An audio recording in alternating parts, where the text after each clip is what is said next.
Yes, reka nongere mwifurize kugira ibihe byiza nshuti mukundwa kuri we uduhema kubana natwe gatanu uku kandi amakuru akomeza kugenda atugeraho mu by'ukuri Brian Kagame umwana bucura bwa president His Excellency Paul Kagame. Amakuru akomeza kugenda atugeraho biragaragara ko atari amakuru meza nkuko bikomeje kugenda bigaragazwa na bamwe mu banyamakuru bakomeje kugenda bandika mu bitangazamakuru. Ndagira ngo mu by'ukuri mwakomeje kugenda mubona ikinyamakuru cya BBC News cyakomeje kugenda cyandika inkuru kuri Brian Kagame ku bucura bwa perezida Paul Kagame nyuma yo kwinjizwa mu bakomando cyangwa se kwinjizwa mu ngabo z'igihugu. Urabona ko yahawe n'ipeta rikomeye cyane, benshi bakagenda bibaza ese kubera iki yahise yinjira mu ngabo ndetse kandi akahita ahabwa ipeti rikomeye. Benshi bari kubyibazaho ariko ugasanga ntabwo bazi ese niki gisaba kugira umuntu aba umwofisiye ameze neza cyangwa se mu by'ukuri uhita unahabwa ipeti nk'iri Brian Kagame yabashe kuba yahabwa. Hari benshi rero mu byitiranya mukambyukuri mwakumva amakuru akomeza kugenda atangwa namwe batandukanye cyangwa se mu by'ukuri abanyamakuru batavuga u Rwanda neza,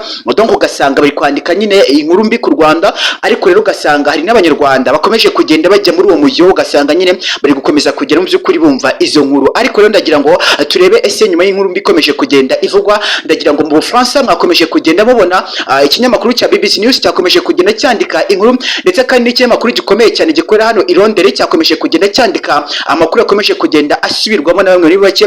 Ariko rero mu by'ukuri benshi bakibaza ni ukubera iki mu Rwanda akomeje kugenda havugwa inkuru nk'izi ngizi. Benshi ugasanga nyine baravuga amakuru ndetse kandi bakagaragaza ko uburyo bwa politike bukomeje kugenda bukoreshwa mu buryo butari bwo, ndetse kandi bikanumvikana ko nyine mu by'ukuri haba hari abatsikamirwa cyangwa se hari n'abandi mu by'ukuri babagirwaho n'ibibazo bitandukanye. Ndi kumwe mu by'ukuri n'abanyamakuru bagenzi banjye, ntabwo ndi jyenyine, aho kandi turi kumwe na Ben Andre. Ndagira ngo mu by'ukuri tubashe kuba twareba kuri aya makuru akomeje kugenda anandikwa n'ibinyamakuru bitandukanye mu Bufaransa byakomeje kugenda bigarukira mu by'ukuri kuri izi nkuru zakomeza kugenda zivugwa. Mbangira ngo mu by'ukuri nze turebera hamwe kuri update zikomeje kugenda zibera mu Rwanda, aho kandi mu by'ukuri ubona ko n'ibitangazamakuru byo mu Rwanda donc byakomeje kugenda byandika kuri izi nkuru. Ariko nyine ukabona benshi baribaza ni ukubera iki Brian yaje mu by'ukuri akahita ahabwa ipeti rikuru cyane mu gisirikare.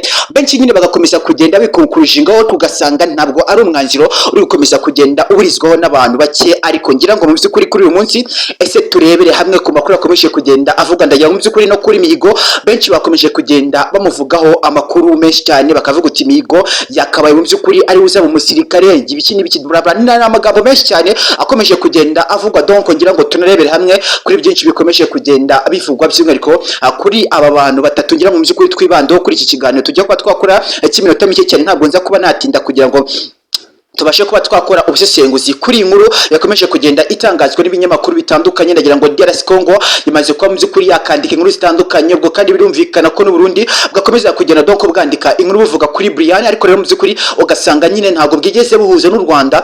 Ibi ngira mu by'ukuri bikaza no gutuma bwana munyamakuru hari ibintu bikomeza kugenda binavugwa nyine bitari byiza. Ndagira ngo mu by'ukuri nuza kureba mu Bufaransa abanyamakuru nta zindi nkuru bari kuvugwa, ndetse n'ababirigi bari kwandika inkuru ku Rwanda. Ariko izi nkuru nubwo bazandika donc ndavuga ko mu by'ukuri ari ubumenyi buke bafite ku Rwanda, ndetse kandi no kuba mu by'ukuri batazi ese u Rwanda rufite izihe benefit zo kuba mu by'ukuri rwacungura u Rwanda cyangwa se rwafasha abanyarwanda. Rero mu by'ukuri muri ibi ngibi ngira ngo mu by'ukuri tubirebe hamwe, ariko ndafata iminota mike kugira ngo na mugenzi wanjye ntaza kumwiharira mu by'ukuri nawe aze kuba yatugezaho zimwe muri updates zakomeje kugenda zandikwa. Reka tunyure mu by'ukuri tumwe muri dushoti cyangwa se muri short news zakomeje kugenda zitangazwa, ndetse kandi tunasesengura amakuru akomeje kugenda avugira mu Rwanda, ndetse kandi n'amakuru tugiye kuba mu by'ukuri twareba akantu kandi ku binyamakuru bitandukanye byakomeje kugenda byandika. Ariko kuba wareba ibinyamakuru byakomeza kugenda byandika izi nkuru, urasanga ari ibinyamakuru byo mu Bubiligi byinshi cyane biri kugenda bitepinga ku mitwe y'inkuru byandika mu by'ukuri ko u Rwanda hari ahantu rwaba rurimo kogama. Ariko ugasanga hari ibintu nyine mu by'ukuri nubwo babivuga ntabwo bazi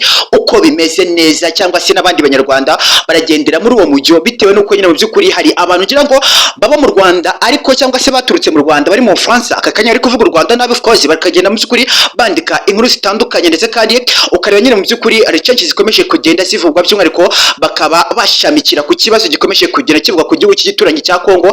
Bakavuga ko mu by'ukuri ingabo z'u Rwanda RDF zaba ziri kubarizwa mu burasirazuba bwa Kongo, nicyo kituma ngo mu by'ukuri ngo u Rwanda rukomeza kugenda rwakira ingabo nyinshi buri mwaka. Nyine donc ugasanga n'amakuru akomeje kugenda avugwa bitewe n'uko nyine ntabwo bazi u Rwanda uko rumeze, cyangwa se mu by'ukuri u Rwanda rufite izihe benefit ku banyarwanda, cyangwa se mu by'ukuri rurashaka kuba rwakorera umunyarwanda ikingana gute. Niba wumva rero u Rwanda ruvuzwe ngo mu by'ukuri u Rwanda ni igihugu gifite imisozi igihumbi, gifite umutekano wasaguriye n'amahanga. Nuze kuba wakiga ko mu by'ukuri iri jambo iyo barivuze wenda baba birebeye ko mu by'ukuri u Rwanda udafite ingabo nyinshi cyane, rufite ingabo zirinda umutekano.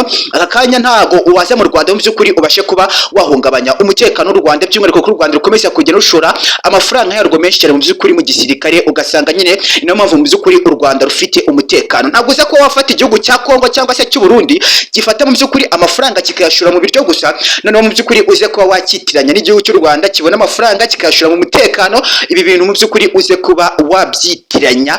Ariko rero mu by'ukuri nyuma yuko hari benshi bakomeje kugenda bandika inkuru zitandukanye, ndajya mu by'ukuri hari umunyamakuru ukomeje kugenda wandika inkuru zitari nziza ku Rwanda. Uyu munyamakuru mu by'ukuri akorera kuri radio yashinze ku muyoboro wa YouTube witwa mu by'ukuri Inkingi ya radio, cyangwa se mu by'ukuri we avuga ko ari demokarasi y'abanyarwanda nk'uko akomeje kugenda byita. Ariko uraza gusanga nyine harimo utuntu duke na tuke yakomeje kugenda akomozaho kuri Bwana Kizito Mihigo, ugasanga nyine mu by'ukuri ntabwo ari ibintu byiza cyane byakagombye kuba bikivugwa, kuko mu by'ukuri nyakwigendera uko bakomeza kugenda bamugarura muri politiki y'u Rwanda, uraza gusanga biri kubiba urwango n'abandi banyarwanda benshi barabyumva gutyo, ugasanga ntabwo ari ibintu byiza cyane. Abanyarwanda mu by'ukuri mugomba kuba mwagendera kuri aba bantu bakomeje kugenda bandika inkuru zisebya u Rwanda, ndetse kandi mu by'ukuri mukaba mwabereka ibyiza by'u Rwanda. U Rwanda ni igihugu mu by'ukuri kiri most country gikomeje kugenda kigaragaza iterambere ryirukanka cyane ku mugabane wa Afurika, uretse ko nanone mu by'ukuri kuri uyu mugabane wa Afurika nta kindi gihugu kirimo guhiga u Rwanda kugeza kuri aka kanya.